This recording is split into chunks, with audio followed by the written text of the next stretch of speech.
My therapist insisted I write this, so be forewarned, chuckle chuckle. Obviously, your humble author, narrator, and fictional character could not let the opportunity to discuss Joker Folie à Deux pass him by, as the overall impact the 2019 Joker was profound upon me, echoing almost like a script from the mirror darkly of my own life. It was a bold broadcast of the state of mental affairs in the minds of many men, me certainly being among them. It was a gritty and realistic look at Arthur Fleck, descending to a point of no return, giving into the gravity of madness due to lack of proper mental health care. For me, and I'm sure many other men who struggle with invisible ailments, seeing Arthur Fleck express upon the screen what we could not was a catharsis in and of itself. While perhaps the masses detached for a couple of hours to be entertained by a Joker movie, many of us were for the first time feeling understood, not idealizing a maniacal clown prince of crime, but deeply empathizing with a breaking man. The beauty of comic books and the stories that come from them, or are inspired by the characters found within the endless pages of colored ink and shared prose, is the diversity and adaptability of those tales being told. Having taught myself to read through the medium of comic books as a young boy, one of the things that captured my imagination was that it was possible for the same story to be told in a near infinite number of ways and a plethora of points of view to perceive it from. The medium of comic books has always invited a community of creators to collaborate on their vision of things, which has been the secret sauce, as it were, of the longevity in this storytelling modality. A team of writers and inkers come together for a 12-issue run to interpret our favorite villains or vigilantes with their unique touch, only to pass them off to others when their run ended. It is how these characters and worlds have evolved and aided us in doing the same through the lessons, messages, or morals we absorb through this art form. Perhaps the pinnacle of being able to play in such a way is in the character of the Joker. They say when you're a kid, you root for the Batman, but when you become wiser and older, it becomes apparent that the one who makes the most sense is certainly the Joker.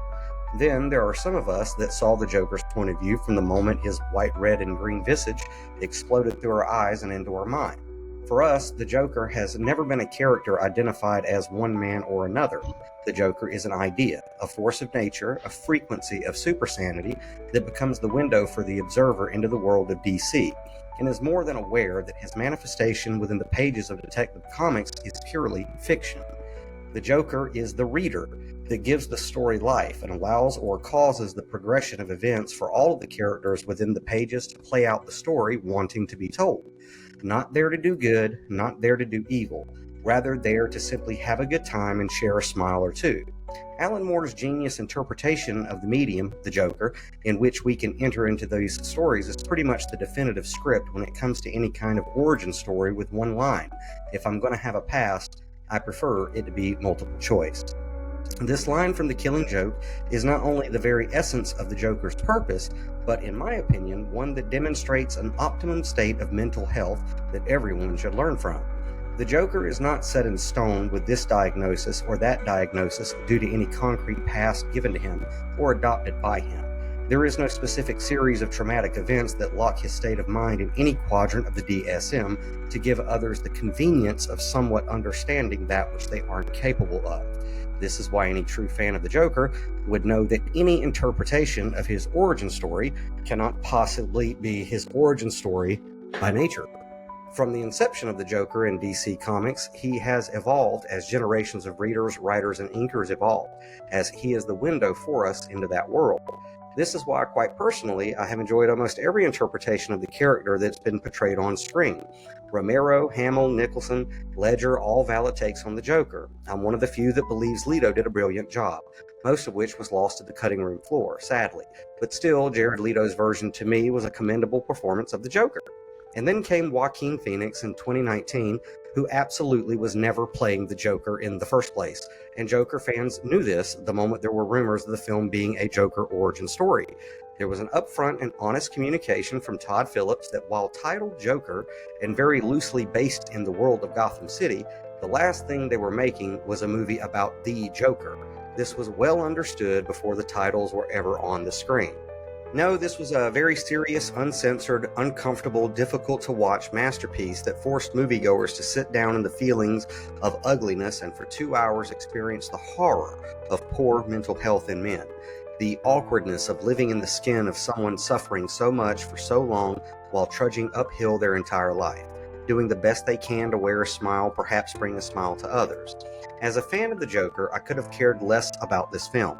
But as a survivor of abuse, addiction, PTSD, and CPTSD, 2019's Joker is probably the nearest and dearest film to my heart. I don't think that I would be exaggerating to say that if it did not exist, neither would I probably.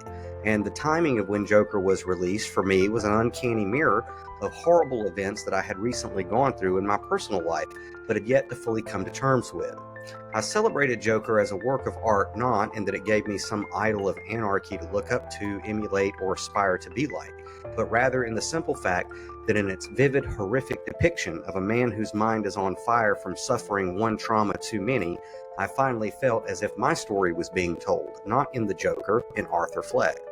I never felt that director Todd Phillips was doing a bait and switch with the Joker. It was very clear that he was telling the story of Arthur Fleck, who no one would have ever given a shit about, much less pay to sit in a theater and watch his struggles unfold without some glitter thrown over it, which is actually the primary point of 2019's Joker, made abundantly clear in Arthur's monologue before giving Murray Franklin what he fucking deserved. Because historically, if society sees a man who struggles with invisible ailments, it walks right over him. It's only after a long train of abuses when the man finally reaches a breaking point and does something loud, destructive, violent, or horrific that he's finally listened to. But like Arthur Fleck, by that time it's too little too late.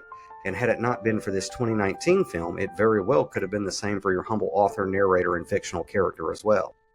I had lost my mother in 2018, to whom I had been a caregiver for several years, and for the first time since I had developed post-traumatic stress disorder, I was alone. There was no one left to look after when she passed away. And for someone with codependency as their primary post-traumatic response from childhood, this is a torturous place to be, alone, with no one but yourself and those goddamn feelings you'd spent a lifetime avoiding any way you could, so they never caught up to you.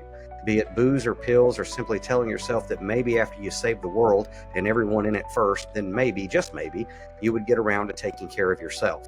While I convinced myself this was noble and virtuous, the truth of the matter was that I was deathly afraid of having to stop for any given amount of time and go within to process the lifetime of trauma and hurt within me. I was terrified of having to do the work, as they say. Doing the work in my case was going to be like climbing Mount Everest backwards, which is perhaps why I put it off for so long. I had yet to process the post-traumatic stress from my father dying while I administered CPR on him in 2011. I had put that task off increasingly with the assistance of alcohol and painkillers until 2013 brought more destruction, after yours truly actually began searching for some kind of inner peace in the teachings of Buddha and meditation, which, in the eyes of family, friends, and a 13-year-old contractual business partner that I had unwittingly assumed I was in a relationship with the entire time, considered my new path in life to be a bit nutty for them. Surrounded by Southern Baptist ideology in those entangling alliances meant that straying away from their illiterate interpretation of the scriptures could only mean I was demon-possessed and somehow worshiping Satan with my altar, incense, and affinity for Eastern iconography.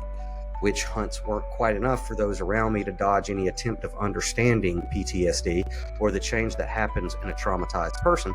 Before long, allegations of infidelity on my part were lodged, which culminated in the epic climax of your humble author, narrator, and fictional character getting pistol whipped with 15 blows to the skull and stabbed with a butcher knife about 5 times by a person he slept safely beside for 13 years.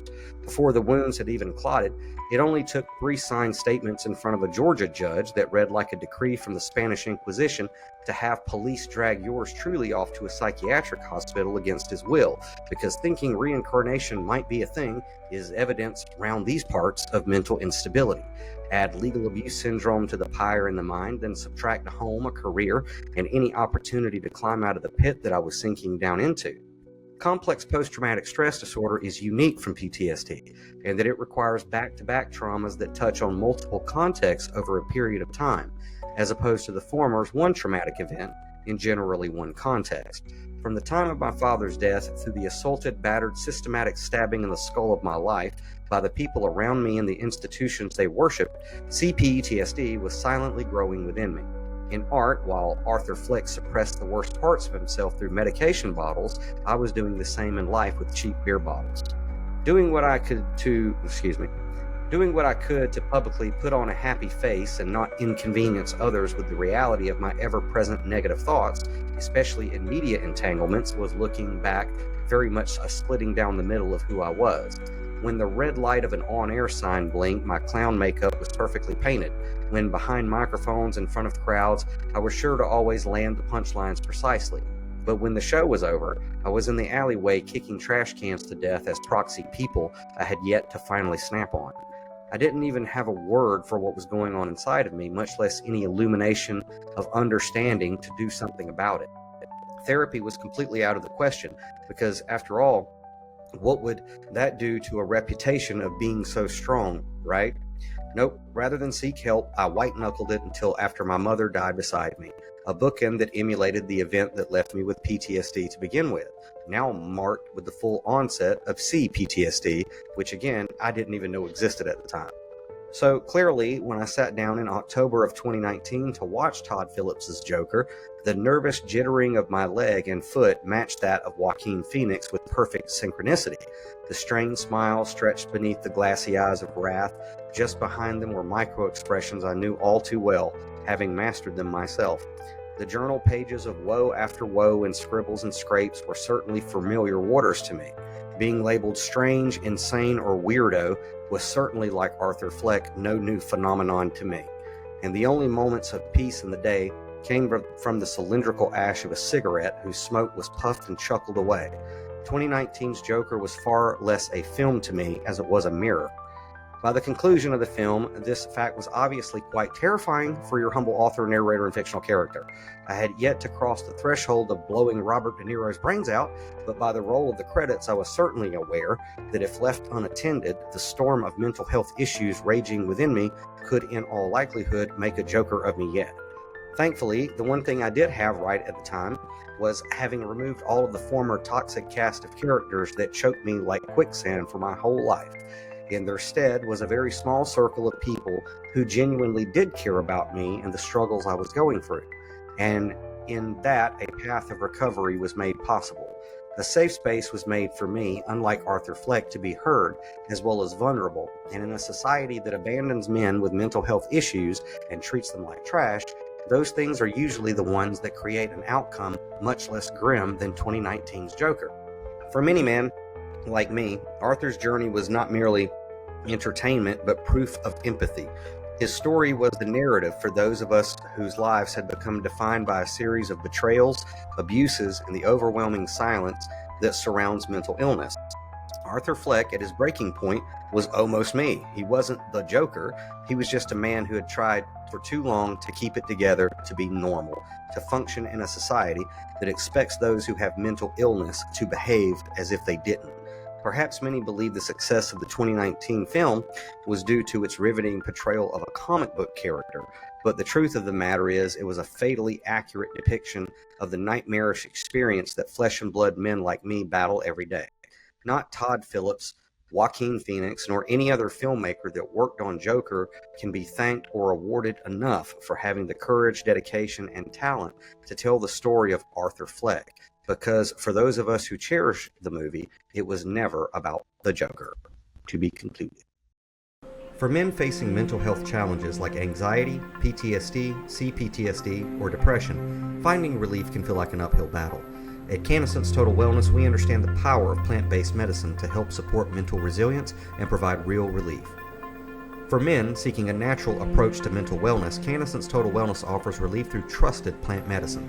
Whether you're managing trauma, battling anxiety, or simply looking for balance, CannaSense is here to support your journey toward resilience and mental clarity. Discover a wellness solution that truly fits your life. Visit CannaSense.com, GACannaSense.com, or call 1-833-633-4208 to learn more. Take your first step toward feeling better naturally.